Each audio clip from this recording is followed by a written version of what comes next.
everyone, and welcome to my channel, Spirit of Diamond Painting. My name is Erika, and if you are new here, welcome. I hope you'll consider subscribing for more diamond painting content.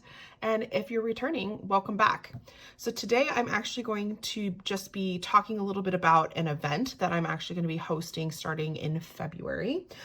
This event is called the Diamond Painting Stashdown 2024, or DP Stashdown 2024 for short. This is a revamp, reboot, and sort of a continuation of an event that I hosted last year in 2023. And it is basically the goal to reduce your stash. How many of you have gotten a stash that has gotten a little out of hand, right?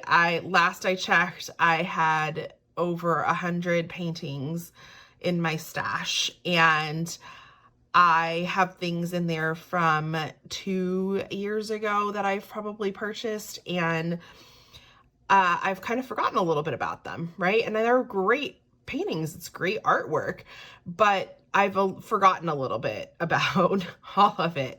So I created this challenge to really allow us to have an opportunity to get reacquainted with our stash and to complete a little bit of some stash reduction, all while having fun. So when I hosted this event last year, it was called the Great Stashdown, and I have made a couple tweaks. I've learned a couple things from that event. So I've made a couple tweaks and revamped it a little bit, and I'm excited to launch it this February. This event is going to run from February 1st through November 30th. Now, the reason for the February 1st start is that it allows people who maybe made some purchases during Christmas or Black Friday. Hopefully everybody's gotten Black Friday orders by now, but if you haven't, it gives time for it to come in and for you to be able to account for it in your stash prior to starting. The way this is going to work is we are going to be assigning points to paintings completed during the Stashdown. So, and the points are going to be assigned. This is where it's a little bit different from the year prior, where every painting got a similar point value.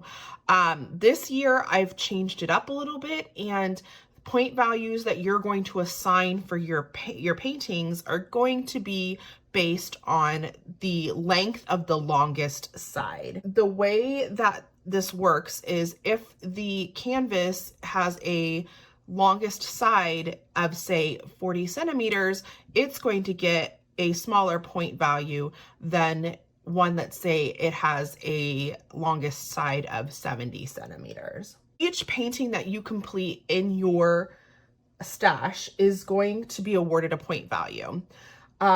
Your point value is going to be based on the length of the longest side. If your painting is up to 40 centimeters, the longest side is up to 40 centimeters, you're going to earn a quarter of a point.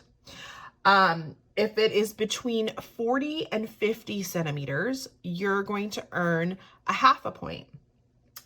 If it's between 50 and 60 centimeters, you'll earn 3/4 of a point. And if it's over 60 centimeters, you're going to earn a full point. Now, the reason why I changed this from the previous year, where the previous year, everything was a half a point. I changed this because I felt it was really demoralizing for me. I do a lot of larger paintings. I prefer to do big paintings, and I was getting really demoralized because I couldn't get enough points to be able to technically purchase another painting, which we're going to talk about that in just a minute. So I have basically made it this year, you're going to earn more points for completing larger paintings in your stash, and you're going to earn less points for completing smaller paintings. You'll have to do more of those in order to accumulate more points that would allow you to essentially acquire another painting. This is a Stashdown challenge. The The goal is to reduce your stash. However, there's going to be times throughout the year you're going to want to purchase a painting, or you're going to want to acquire a painting from somewhere. And it's not off limits for you to do so. What makes this fun and challenging is that when you do acquire a painting, you're simply taking a point away from yourself. So let's say that I have completed enough paintings to give myself 5 points from my stash, and now I want to buy one. I found something that I really want and I want to buy it. I'm simply going to deduct a point from that. And so I'll have 4 points. The whole purpose of the challenge is for you to end the time frame with a positive points value. If you end up with a negative points value, that means you added to your stash versus reducing your stash. But if you end with a positive points value, even if it's 1/4 of a point, guess what? That means you did some stash reduction. I am not going to be essentially doing the points tracking for you. That is going to be on you to do so. It's an honor system. I'm going to trust that you guys are going to be tracking your own points. And if you need some guidance on some ways to track those points, you can definitely let me know. I do have a Airtable base. I'm a little bit of a geek. I'm a little bit of a nerd. And so I do have an Airtable base where I input all of my stash. And that is where I kind of keep track of how many points I'm accruing. You could easily do the same in a Google Sheet, or you could even use the GemsFlow app to help you do that. The other change that is going to happen this year is that I am going to have some prizes. I'm going to have monthly prizes, and then there will be a grand prize at the end of the 10-month period. If you want to qualify for prizes and you want to be able to participate and win the monthly prize drawings, there is a couple things that you are going to have to make sure you do. First things first is you are going to want to make sure you follow me on Instagram. I'm going to be posting lots of information about this event on Instagram. Last year I did it on both Instagram and Facebook, and it was really hard for me to manage it across both platforms. I'm a lot more engaged on Instagram, and I'm a lot more active on Instagram. So this year I am going to just be hosting the event on Instagram and here through YouTube. So if you want to participate, first things first, follow me on Instagram. I will have my posts pinned at the top that will have all the details of the event, as well as when I do giveaways. And you're also going to want to be able to know when I'm putting up the Google form for the drawings every month, which I'll talk about in just a minute. Second, you're going to want to make sure you're posting your start and your finish photos on Instagram using the hashtag DP Stashdown2024, and you're going to want to tag me in the posts. I want to be able to see everybody's progress. I want to root everybody on as we're going through this event. And so by doing that, it'll allow me to track it, and it'll also be able to allow me to verify a little bit of some things when you put in your Google entry form. And lastly, I am going to be putting up a Google form. So there's going to be a Google form that's going to get put up every month, and it's going to get put up on the 1st for you to complete a recap. So basically you're going to recap from the previous month, like how many completions you had from your stash, how many acquisitions you had, and you're going to tell me and tell us what your point balance is. The recap is what is going to get you into the drawing for the monthly prize. So you're going to want to make sure that you fill that form out. Now the form will go live on the 1st of every month, and it's going to remain up until the 5th of every month. I will draw a winner somewhere around the 7th. Also say that I've seen lots of recaps posted on Instagram from when we did this event last year. And I think those are great. I loved seeing those. I wish I had done more of those myself. You can absolutely do those, but in order to qualify for prizes, you have to make sure you complete the Google form, and that form will be linked on my bio. It will be linked here in this YouTube video, and it will I will always post it when it goes up onto my Instagram, hence why it's important to follow me on Instagram. I am currently working on the sponsors list. As soon as I kind of have it finalized just a little bit more, I will be posting it on my Instagram, and I will be pinning it to my feed so that you'll be able to see who the sponsors are. I'm excited to potentially get to work with some companies, and I'm really looking forward to adding the giveaway element to this to make this event even more fun. Here's kind of a couple of other things that you might need to know for this event. One, you can double dip, and I encourage you to double dip. But double dipping meaning that you participate in this event and another event all at the same time. You'll see me do that often through this challenge. I'm actually Kirby the Diamond Painter, who is another Instagrammer, is going to be hosting a DP bingo. And I'm really, really excited about this because I'm actually going to challenge myself a little bit to complete the DP bingo solely from items in my stash. And I'm probably going to have to get a little bit creative on some of those things. So you are more than welcome to double dip. There's nothing that bars you from double dipping on events unless the other event says that you cannot double dip on the event. The challenge can be started at any time. It does not have to start, you do not have to start on February 1st.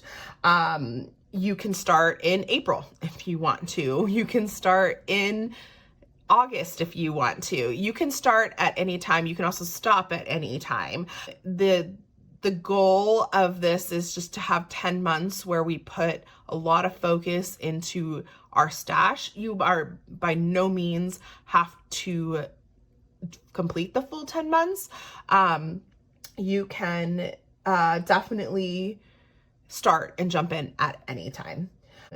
If you want to start early. So last year we had some people who decided like, oh, I don't want to wait all the way until February. I actually want to get started like right away. You're welcome to do so.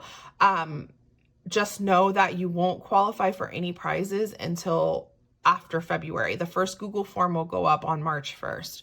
So, while you can you're welcome to go ahead and get a jump start. I'm probably going to even jump start myself and just say like, hey, I'm working solely from stash starting January 1st, but you, don't have to do that. And you're welcome, but you're welcome to do that if you want to. Just know that for prizes, you will not qualify. Those won't qualify for prizes. Anything completed prior to February 1st, won't count for the, recaps and for the prize giveaways. Fresh starts are not required. So if you have a whip that is in your stash and you want to complete it, you can. And it is actually a way to get easy points because you've already started and you've already laid down drills. So the way you're going to assign points to that whip is the same way that you do with a new start. So it's going to be based on the length of the longest size of the painting. If you have a 40 by 50 whip and you complete it, well, you're going to give yourself a half a point because the longest side is 50 centimeters. I encourage you to pull out some of the whips in your stash. It's actually one of the first projects I'm going to do in January is I'm going to pull out a whip that I started last January and get it finished and to give myself some easy points.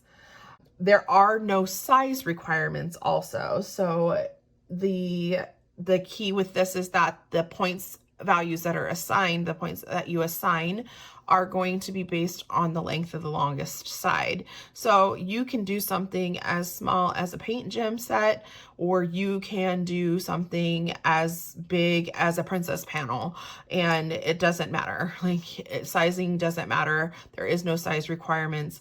Your point values are just going to be assigned based on the length of the longest side. This event is going to be self-tracked. By self-tracked, what I mean is that you are going to be responsible for tracking your own points. I will not be tracking anybody's points. I will be, you will be submitting a recap, and I will probably do some highlights regarding, some people and their point balances throughout the event, but you yourself will be tracking your own points. This is why I say it's an honor system. I will hope that you will be honest and with how many points that you've acquired. I mean, in all honesty, the more honest you are with yourself, then you can say, hey, I actually am working through my stash, versus if you don't. If you, as I mentioned earlier, I have an Airtable base that I can actually link down below, and you're welcome to download and use a template of that. I'll also include some instructions on how you can do that. If you would like to upload your stash and track your stash and your points via Airtable, but you can also do as easily in a Google Sheet or in an Excel document or even in your Gems Flow app. And lastly, if you have any questions at all, or you're unsure of how to calculate your points, or you don't quite understand the points, feel free to reach out to me. I go through all of my comments, so you can definitely leave me a comment here. I go through all my comments. I check my emails on a regular basis. You can even send me a message over on Instagram, and I will be more than happy to answer them for you. I want to make this as easy and painless for you as possible. I am really, really looking forward to hosting this event again. I'm really looking forward to having you all join me as we work through some much needed stash reduction. Like myself, I really, really, really got to get through some of my stash, and I'm really looking forward to cracking open some art that I've had in there for so long that I've kind of almost forgotten about. I think we're going to have a great time. I hope you all are having a great start to your new year. I hope you had a very restful holiday season. It's behind us now. It's time to push forward into a new year with new goals. I look forward to seeing you guys in the next video. Happy diamond painting!